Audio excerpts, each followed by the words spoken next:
Estimados estudiantes, este video es para hacer la presentación de lo que es efectivamente la asignatura de ética social. Esta asignatura, como lo veremos durante la presentación, es una asignatura que sirve para humanizar a la persona, que sirve para generar alguna directriz eficaz sobre el ejercicio de la profesión docente en este caso, y donde veremos el criterio social, el criterio doctrinal que la Santa Madre Iglesia tiene sobre algunos elementos. Cuando hablamos de ética, lo podemos entender en un sentido amplio y en un sentido estricto. Ética, en un sentido amplio, se puede entender como aquella rama de la filosofía que estudia el actuar y el comportamiento humano desde la bondad o desde la malicia. Como veremos durante la presentación, la ética social se plantea como una etapa decisoria de la persona humana en la sociedad, o como un elemento que determina cómo y por qué va a actuar la persona humana. Todos los días nosotros sabemos que estamos vinculados a la toma de decisiones muy simples y decisiones muy complejas. Y siempre el ser humano dotado de razón y de libertad tiene la facultad de decidir qué hacer, no hacer o dejar de hacer. Y eso es la característica fundamental de la libertad. La ética social nos dirá de que tenemos que actuar de un sentido o de una forma correcta, congruente a nuestra razón y al ejercicio de nuestra libertad. La ética, en sí la ética se dice de que la persona humana es el principio y fin de toda la actividad social, dado de que no puede existir una sociedad, por muy simple que sea, sin una persona humana. Se puede definir que toda sociedad elementalmente está compuesta por personas humanas y las personas humanas interactúan. Recordémonos de que desde tiempos memorables que nosotros iniciamos nuestro proceso formativo,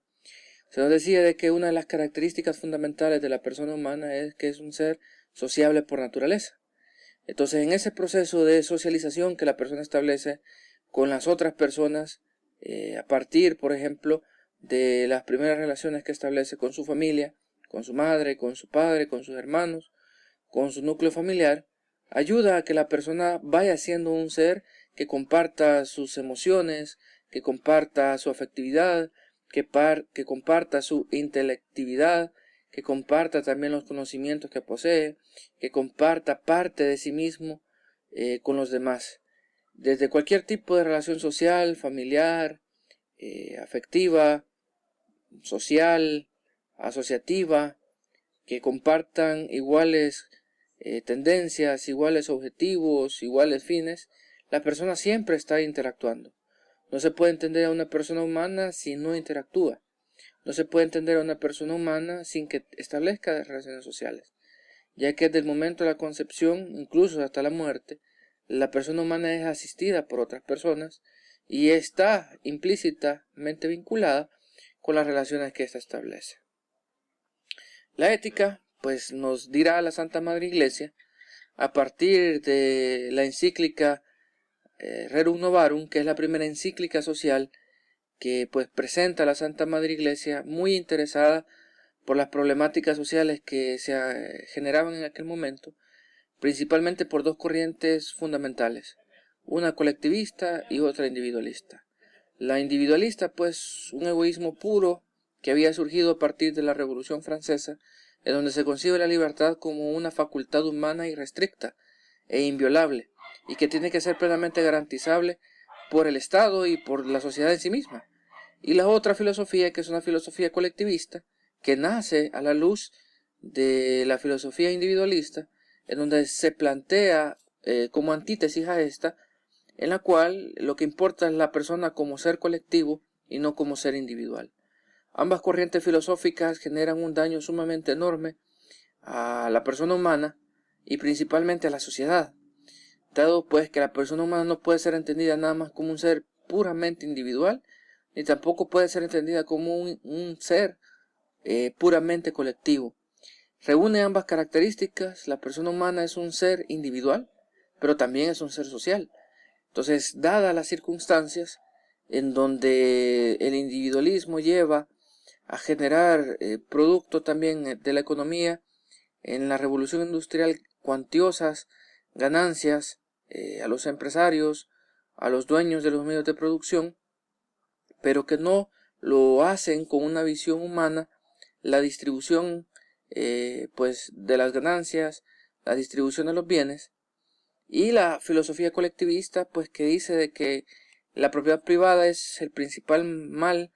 de las sociedades, y pues que principalmente a la luz de Karl Marx y Federico Engels tratan de generar una teoría materialista en donde materializa a la persona, en donde la hace una cosa, pues denominada la teoría de la lucha de clases sociales.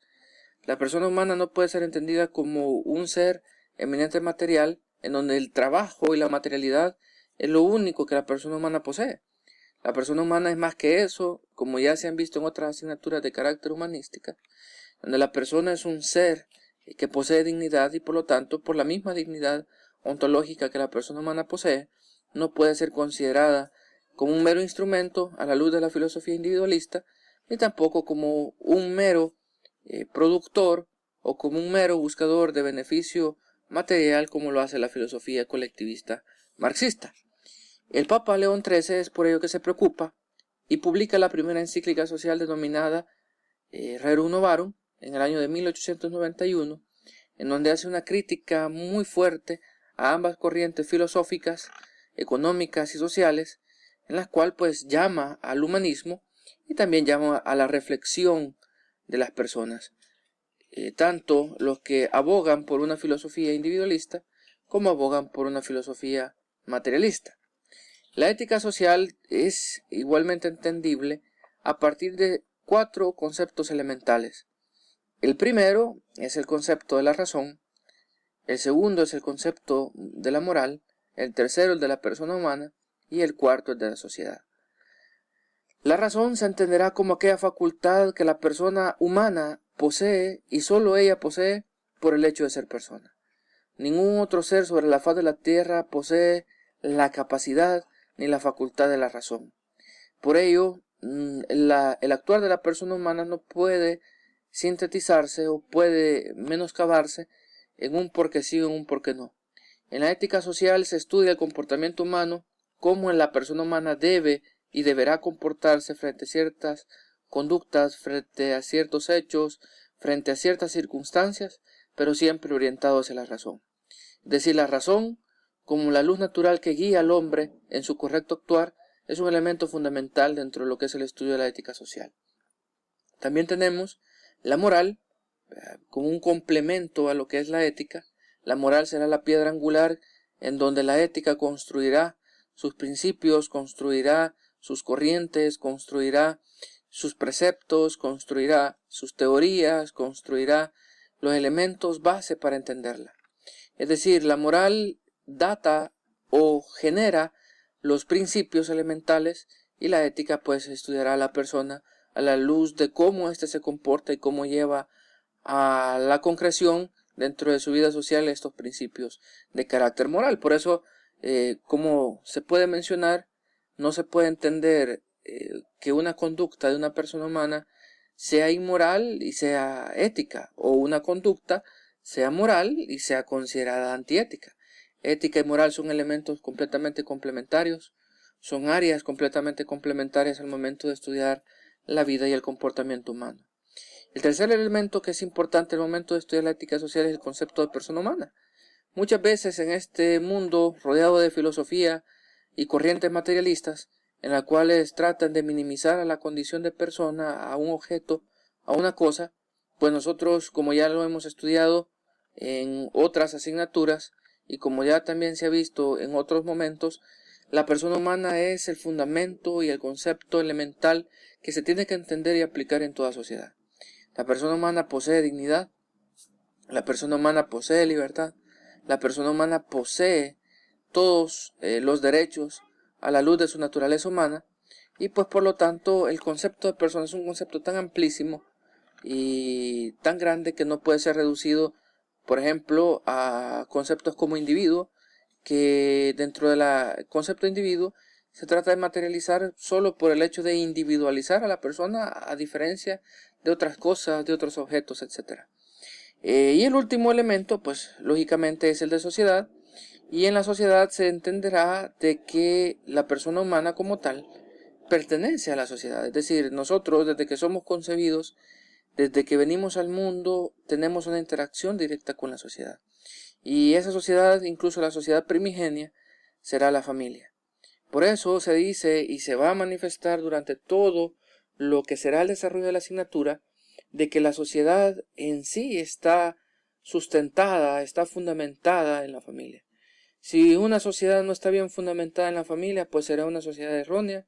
será una sociedad fracasada, será una sociedad incluso que no logre la trascendencia para sus ciudadanos y se volverá más en un grupo que en una sociedad humana. Estos son los 4 elementos importantes para entender lo que es la ética social. En la primera unidad veremos elementos fundamentales como la historia de todas las encíclicas sociales. Retomaremos nuevamente algunos conceptos de la asignatura de desarrollo personal como la persona humana, la dignidad. Veremos también derechos humanos dentro de la unidad 1. Dentro de la unidad 2 pues veremos los principios de la doctrina social de la Iglesia, que son muy importantes. Veremos el principio de subsidiariedad, el principio de solidaridad, el principio de participación, el del bien común, el destino universal de los bienes. Veremos también dentro de las otras unidades, veremos el trabajo, la dignidad del trabajo, veremos la familia, veremos también la salvaguarda del medio ambiente, que son temas muy importantes que la Santa Madre Iglesia, como madre y maestra, como experta en humanismo, pretende generar un criterio cierto, preciso, eficaz y efectivo para todas las sociedades. Esta es la presentación de la asignatura. Espero que se sientan motivados por el estudio de la misma y los invito a complementar todas las actividades, a participar activamente en ellas para que el aprendizaje sea efectivo para todos y cada uno de ustedes y también que en el proceso de interacción con ustedes pues también se genere un aprendizaje hacia mi persona o una retroalimentación o también pueda ser el planteamiento de algunas dudas en que en algún momento se puedan resolver y puedan enriquecer el contenido que se pretende desarrollar en la asignatura. Bendiciones a todos y pues les deseo éxito en el desarrollo de todas las actividades y de todo el curso de ética social.